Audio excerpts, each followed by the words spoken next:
आज आप लोगों को मैं उस फ्रॉड के बारे में बताऊँगा, जो हमारे साथ 2020 में हुआ था।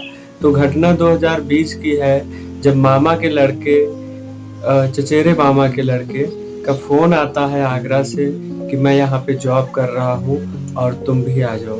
तो सैलरी क्या थी और क्या-क्या वहाँ सुविधा थी, तो उसमें सैलरी बताया 16,000 और रहने-खाने की व्यवस्था कंपनी की तरफ से थी।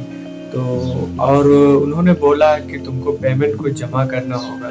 तो हमने पूछा कितना पेमेंट जमा करना होगा, तो बोले कि आपको 7,000 रुपए डॉक्यूमेंटेशन के लिए जमा करने होंगे, 5,000 रुपए 5 साल के रहने का एग्रीमेंट और खाने का एग्रीमेंट और 2,000 रुपए 5 साल रहने का एग्रीमेंट। मैंने पहले से ही डिसाइड कर रखा था कि कहीं भी जॉब करनी है, एक भी रुपया नहीं देना है, बट फिर भी सॉरी, बात रिलेटिव की थी, तो मैंने सोचा कि इसमें कुछ भी गड़बड़ नहीं होना चाहिए। चलो इतना कोई बुरा नहीं है, 5 साल के खाने के लिए 5,000 रुपए और 2,000 रहने के लिए। तो हमने फिर डिसाइड किया आगरा जाने को। तो जब मैं आगरा पहुँचा तो मेरा इंटरव्यू हुआ, इंटरव्यू में पास हुआ, उसके बाद फिर शाम को और पैसा मेरा जमा हो गया, 12,000 रुपये मैंने वहाँ पे जमा कर दिया। तो शाम को ट्रेनर आया, ट्रेनर ने मुझे ट्रेनिंग दिया। ट्रेनिंग में क्या दिया उसने मुझे बताया कि रोड पे किनारे-किनारे चलना चाहिए, रोड पे चलते हुए फ़ोन पे बात नहीं करनी चाहिए, गेट को प्रणाम करना चाहिए। अब जब ऐसी-सी बातें करना, मैंने सोचा निर्जीव वस्तु को कौन ही प्रणाम करता है। तो ऐसे करके एक दिन बीत गया, फिर दूसरे दिन खाना आया। पहले दिन भी खाना आया था, बट दूसरे दिन आया, मुझे हाथ धुलना था। तो खाना खाने के बाद उसने उसी थाली में मुझे हाथ धुलवा दिया कि इसी थाली में धुल दो और मैं इसे डाल दूँगा जाके। तो फिर बाद में मुझे महसूस हुआ कि टोटली मुझ पे निगरानी की जा रही। अगर वॉशरूम जाना है तो बंदा पहले बाहर जाएगा, देख के आएगा कि कोई है तो नहीं। जब कोई नहीं होगा तब मुझे अलाउ किया जाएगा कि हाँ, अब तुम जा सकते हो। तो ऐसे चलता रहा, नहाने जाना है, कहीं भी जाना है, तो सब रोक-टोक, फ़ोन पे किसी से बात कर रहे हैं, किससे बात कर रहे हो, क्या बात हुई? तो ऐसा-ऐसा चलता गया, 1-2 दिन बीत गए। काम मैंने पूछा कहाँ पर है, तो काम मुझे नहीं बताया गया। मुझे फिर उसके ट्रेनर ने बोला कि तुम ट्रेनर बन जाओ, हमारे यहाँ ट्रेनिंग दो लोगों को। तो मैंने पूछा कि किस चीज़ की ट्रेनिंग देना है, और मैं तो यहाँ मैनेजर पोस्ट के लिए आया था, क्योंकि मुझसे बताया गया था कि यहाँ पर ट्रकों से माल आता है, अनस्किल्ड लेबर होते हैं, उनको गाइड करना होता है कहाँ पे क्या माल लगना है, कहाँ पे नहीं लगना है, तो उनको बताना होता था। तो मैं तो गया था इस वर्क के लिए, और वहाँ पे मुझे अब ट्रेनिंग का वर्क दे रहे हैं। फिर ऐसे कुछ समय बीता और फिर एक दिन लगी सेमिनार, बड़ी सेमिनार, जहाँ पे मैंने देखा 400 बंदे मेरे जैसे बैठे हुए थे। तो मैंने सोचा कि ये सब मैनेजर बनेंगे क्या यहाँ पे? और फिर वहाँ पे बताया गया हम लोगों को कि कंपनी जो है हम लोगों को यूरोप घुमाने ले जाएगी। यूरोप घुमाने का मतलब है कि कंपनी हम लोगों पे काफ़ी खर्चा करने वाली थी। उन्होंने बताया कि तुम्हारा ब्रेकफ़ास्ट एक कंट्री में होगा, लंच एक कंट्री में होगा, डिनर तीसरी कंट्री में होगा। तो फिर और हम लोगों को किसी से बात करने का परमिशन नहीं थी। तो उसके बाद सेमिनार ख़त्म हुई। मैंने बंदे से पूछा कितनी तुम्हारी सैलरी आती है, तो उसने बताने से मना कर दिया, बताया कि आज आती है 10-11 हज़ार रुपये। मैंने कहा कि मुझे तो 16,000 से स्टार्टिंग चाहिए, जैसा कि हमारी बात हुई थी, और जब उसकी नहीं आ रही थी उतनी सैलरी, तो मुझे क्या ही वो दिलवाता। मैंने कहा कि अब तुम मुझे वो कंपनी दिखाइए कहाँ पे। कंपनी थी ही नहीं, कुछ भी नहीं था, तो वो दिखाता कहाँ से। कंपनी दिखाते-दिखाते उसके 3 दिन बीत गए। फिर मैंने कहा कि फिर या तो कंपनी दिखाओ तो मैं रुकूँगा नहीं तो फिर क्या फ़ायदा यहाँ रुकने का। फिर मुझे एक लिस्ट दी गई जिसमें 100 लोगों के कॉन्टैक्ट डिटेल मुझे देनी थी। 100 लोगों के कॉन्टैक्ट डिटेल यानी कि उनका सब क्या-क्या देना था, मोबाइल नंबर, उनका मेरा रिलेशन क्या है, कितना क्लोज़ रिलेशन है, ये सब उनको डाटा देना था। मैंने सोचा अब मैं तो यहाँ पे फँसा हूँ और डिटेल किसी की मुझे नहीं देना, क्योंकि हम यहाँ पे काम के लिए आए हैं, काम करेंगे और उनको इससे क्या लेना देना, मेरे कॉन्टैक्ट में कौन है, क्या मेरा रिलेशनशिप है, कितने क्लोज़ हैं। बट नहीं, कंपनी को डाटा चाहिए था, तो मुझे डाउट हुआ। फिर मैंने कहा कि अब मैं जा रहा हूँ, मेरा रुपया वापस कर दीजिए और मैं 3 दिन यहाँ पे रुका हूँ।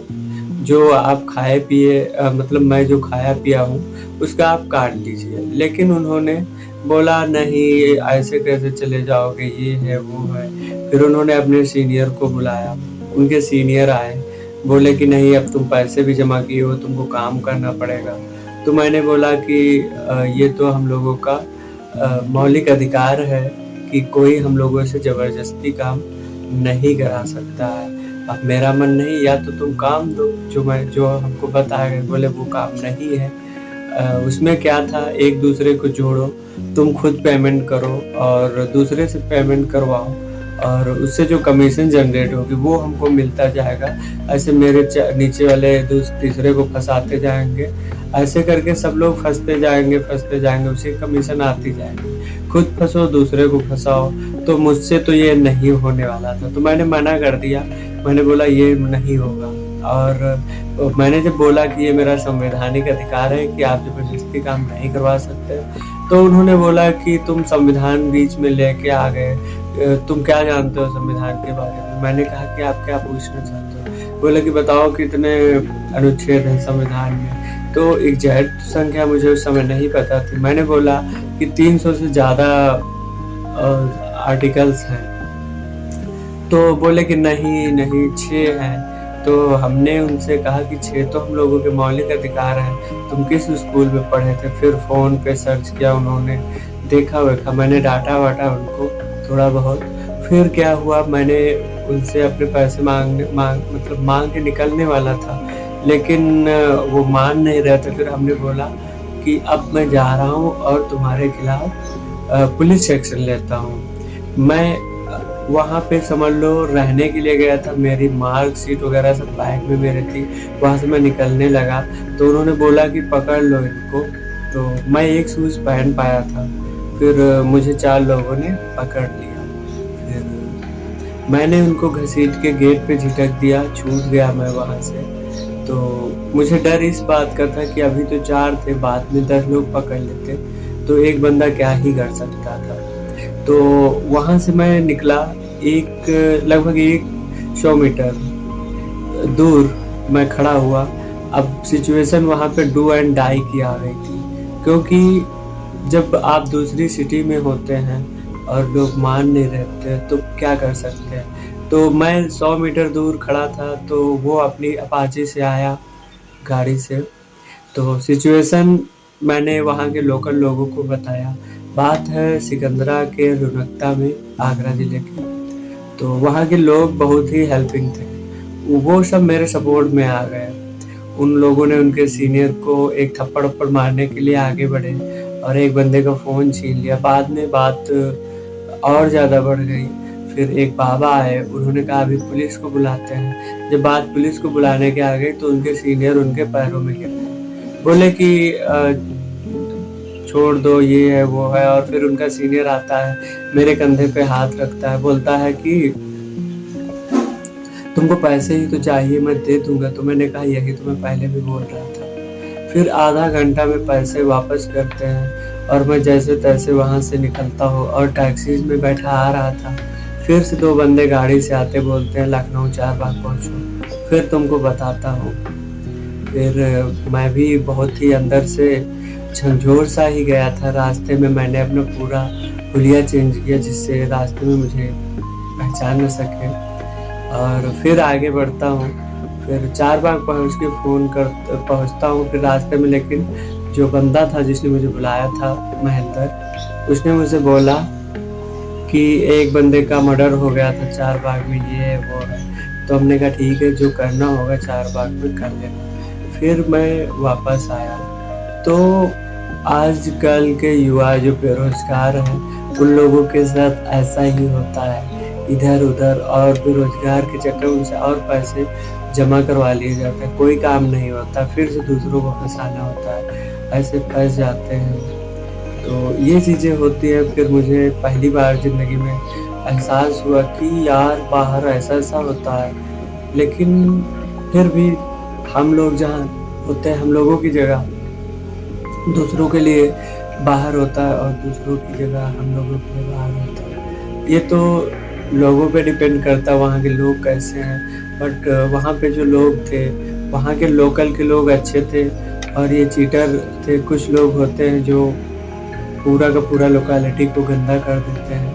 तो इस तरीके के फ्रॉड होते हैं। और फिर बाद में मुझे कंपनी का नाम पता चला। उस कंपनी का नाम था ग्लेज़ ट्रेडिंग इंडिया। ग्लेज़ ट्रेडिंग इंडिया, जिसमें एक दूसरे को जोड़ा जाता है, बट मुझे तो दूसरा ही काम बता के बुलाया गया था, और बाद में दूसरा। तो मैं आप लोगों को फाइनली ये बताना चाहूँगा कि कभी भी कहीं भी काम करें, इस प्रकार की जोड़ने वाली कंपनियों में कभी काम ना करें इस प्रकार से। और दूसरी चीज़, पैसा कभी भी ₹1 ना दें। सो बहुत-बहुत धन्यवाद। Thank you so much.